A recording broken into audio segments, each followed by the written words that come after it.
Well, once again, James Comey still in the news, which I knew was going to happen. It's going to be, well, for the next few days anyway, a daily thing. Um, they're still gathering information. I don't know why they still have to gather information when it was written um, right in the sand. So, you know, that's how it is. But anyway, um, I can't believe what he actually said in his post. It said that he saw those shells when he was on a beach walk. Man, how stupid do you have to be? You know nobody's going to believe that. You just don't walk up on something like that. You did it. You dumb ass. You did it. It's that simple. Anyway, Laura Ingram is going to dive into this. So let's just take a look. Jim Comey is now and always has been a sanctimonious prig. And now Wait, a prig, she said? No, he's a prick. he's a sanctimonious prig who's been questioned by the Secret Service over his threatening post against Trump. Two sources telling Fox late this afternoon that the disgraced former FBI director snuck in through a garage entrance to tell the Secret Service agents his side of the story. We're going to bring you more as we get it. But first, let's remind everyone who James Comey really is. Yes. As FBI director, long before the George Floyd riots, he was apologizing for law enforcement. He was doing the usual liberal guilt dance, fueling a racial narrative that made him kind of more tolerable as a tolerable Republican when he spoke in 2015 at Georgetown University. Something happens to people in law enforcement. Many of us develop different flavors of cynicism that we work hard to resist because they can be lazy mental shortcuts. For example, criminal suspects routinely lie about their guilt. Hold up on that. Just hold that thought. He said that criminal suspects routinely lie about their guilt. Well, this is true. I mean, take a look at it. All right, check this out. Okay, now here's a list. All right, you got Letitia James, you got Fannie Willis, Jack Smith, Hillary Clinton, Chuck Schumer, Joe Biden. Hello, and the list goes on. And he is saying that, those people are not criminal suspects, but they are. They're in the news. They're in court. They're being looked at. And nearly everybody that we charge is guilty. Well, Exactly. is guilty. Yes. But sometimes, look, the first instinct of the accused, Jim, is to lie. And that's precisely what he's doing now. After posting, then deleting that photo on Instagram that's widely considered to be a threat against the President of the United States, 8647. Now, Comey claims that he knew 47 was a reference to Trump, but didn't know what the numbers together signified. And that once the threat of violence was raised, well, he immediately deleted the post. Well, no one with a brain is buying it. Trump certainly isn't. He knew exactly what that meant. A child knows what that meant. If you're the FBI director and you don't know what that meant assassination. And it says it loud and clear. Now, he wasn't very competent, but he was competent enough to know what that meant. And he did it for a reason. He's calling for the assassination of the president. Exactly. All right, but now here's the thing. All right, they did come to his house and pick him up and take him to the field office for questioning. Okay. Everything is written in the sand, so to speak, which is true. All right. I still have some sort of a problem with why isn't he being arrested? That is a threat against the president. Why isn't he being arrested and held, being arraigned, and given a court date? Why is he not being arrested? This is what I do not get. The Justice Department is super slow about doing stuff like this, and I don't understand why. If it was you, if it was me, we'd be in jail, sitting there waiting for an arraignment whenever it comes around, but not anyone in politics or some sort of an authority like the former head of the FBI. Why not? Look, Trump's comments about Comey are right on the money. Now, remember, we're talking about a guy, the former FBI director, who helped set the wheels in motion with Mike Flynn, all the way through the phony Russia collusion scandal, and then, of course, we can't forget early on his get-out-of-jail-free decision on Hillary.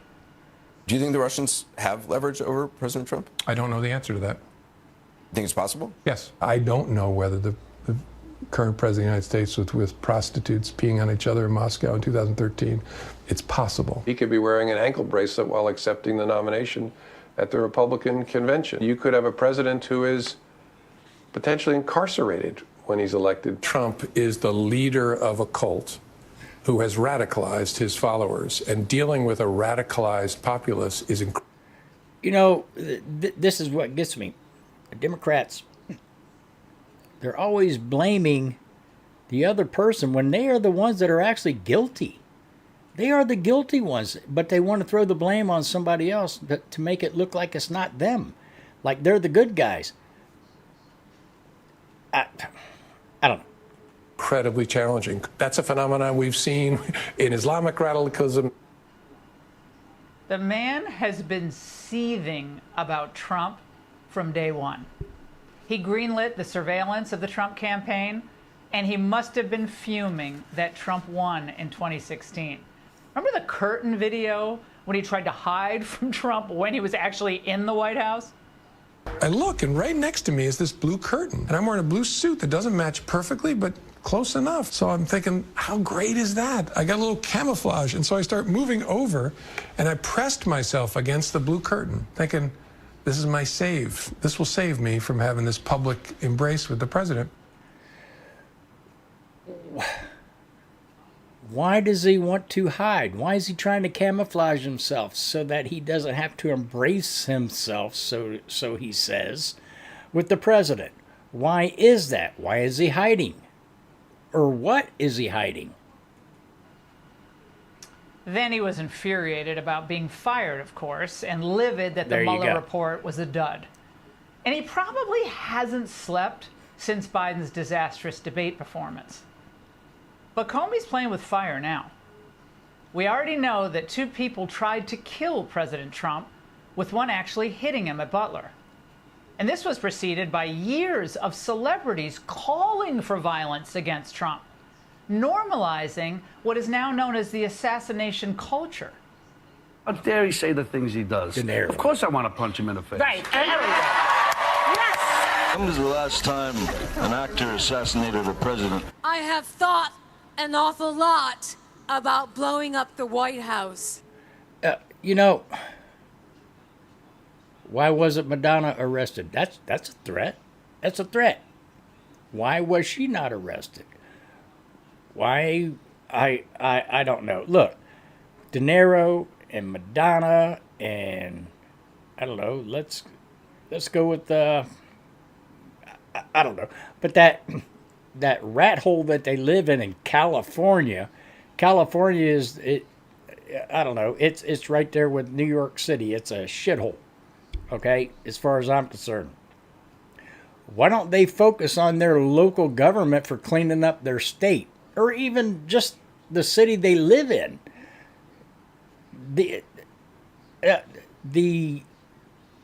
Yeah, there's a serious case of TDS for one thing, but these Democrats are completely out of their minds, demented, and they have no clue.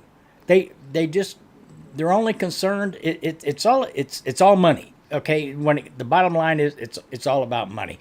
They're getting caught, and they're afraid of losing everything they have. In all reality, they should lose everything they have. And it continued this week, where it was darkness on the edge of clown with Bruce Springsteen. In my home, the America I love, the America I've written about, that has been a beacon of hope and liberty for 250 years, is currently in the hands of a corrupt, incompetent, and treasonous. Hold up here. Corrupt. Man, you're Bruce Springsteen. You are ass backwards, my friend. Well, not my friend. He's garbage as far as I'm concerned. He just needs to go stick his head in the sand and let everybody park their bicycles in his ass. But why would you go to another country and slam the United States of America? Why would you do that? That is uncalled for and is completely off the scale of being competent. Go off script here for a moment. The America that Bruce Springsteen wrote about, the steel mills, the workers in Jersey. Hey, dude, they all voted for Trump because That's right. He didn't sell them out. You did. You dumb shit. He should be on Trump's side if he really believed the lyrics he wrote. But he abandoned those people long ago. Do people pay at concerts for a political lecture? Years ago, I wrote a book called Shut Up and Sing. 10th Avenue frees him out. Shut up and sing. In his case, just shut up. Don't sing. Just don't even come outside. But of course, elected officials, people with real power, they also fed the assassination culture. This was happening just last month from the Senate Minority Leader.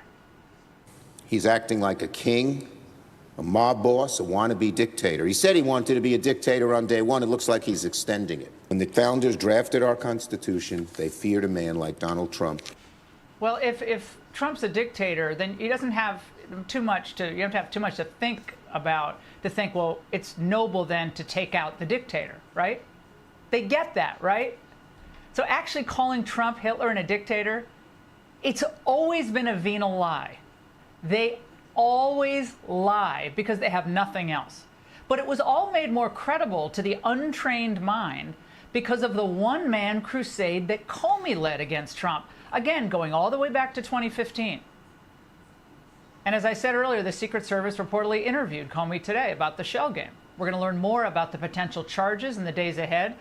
But isn't it time that a person of prominence who should know better face some real consequences here before something real tragic happens? At the very least, shouldn't the D.C. Bar Association have something to say about Jim Comey? Yes. Is this what an officer of the court, is how an officer of the court should act, given the stakes for the country on the heels of 2 assassination attempts in 1 year? Lock him up. Comey and company threw everything they had at Donald Trump for years. They knew that he would expose their con if he were reelected, and he did. Literally a year ago. And he talked about it. They thought they'd see him maybe barred from the presidency, and they were sending around memes of him in an orange jumpsuit. They thought it was really funny. Yeah, that backfired. But in the end, Trump turned the tables on all of them, and they showed their true colors. And voters saw that the Democrats are the true threats to democracy. Trump saved us, at least for 4 years, from their venal reign of incompetence. And that's the angle. Yeah, everything that they are saying about him is what they've done. They've done it. That's how they get their information. They've done it, and they're trying to blame him for it. Well, it's not going to work. But anyway, Comey's in some deep doo-doo. But anyway, let's take another look here. I don't know. I can't think like those Democrats do. I can't think like that. It's like I said, it's all about money. What it is, it's all going to hit them in the wallet. That's what the problem is. And they're scared of that. They're afraid they're going to lose everything. And this is what brings this around. That's why the Democrats don't like it, because they're losing power. Is Francie Hakes, former federal prosecutor, and Alex Marlow, Breitbart editor-in-chief. Let's start with you, Francie. Your reaction to what you saw with this Comey attempt at explaining the Shell post. I knew that 47, but I didn't know the other. Is any of this believable? BS. Well, you know, Laura, you made a great point when you called it the Comey con, and that's been going on since before President Trump became President Trump 45. And they allowed the country, they pushed the narrative, he and Brennan and others pushed the narrative that the president was a Russian asset. And now, after everything that's happened, after surviving 2 assassination attempts and the assassination culture that Comey himself can be traced back to being largely responsible for, because he labeled the president a danger to America, for him to now play into this assassination culture and play footsie with those who would assassinate the president is revolting and appalling. And as someone who was not just the FBI director, but the Deputy Attorney General of the United States, he certainly knows better. He's prosecuted these kinds of cases himself inside the Department of Justice and at the FBI, and he definitely knows better. He's playing footsie with attempting assassinations. Yep, that's right. But my question was, do you think he's telling the truth? Do you think he's telling the truth? Absolutely. Absolutely not. Can you really believe anything he says? He lied about leaking documents to a lawyer friend. Yeah. You can't believe anything Jim Comey says, and I don't think he's telling the truth at all. And here's my question, Laura. When Secret Service questioned him, did they ask him to see his devices, to see how he has been treating this photograph with friends and family, for example? Did he tell them what he really meant? Or did he lie to Secret Service agents? Yes, he did. He lied. That's what Democrats do. They are the kings of lying, the Democrats are. You know, when they screw up, they blame it on somebody else. That's what they do. And then you got idiots, which I don't understand, believe that crap. All right? But now there's like, I don't know, probably 70 to 80% of Americans now, or let me not Americans, let's say voters, that are understanding what's going on. That the Democrats, all they're interested in is having power so they can destroy our country. You do the math. All right? Hey, let me know your thoughts. I'd appreciate it.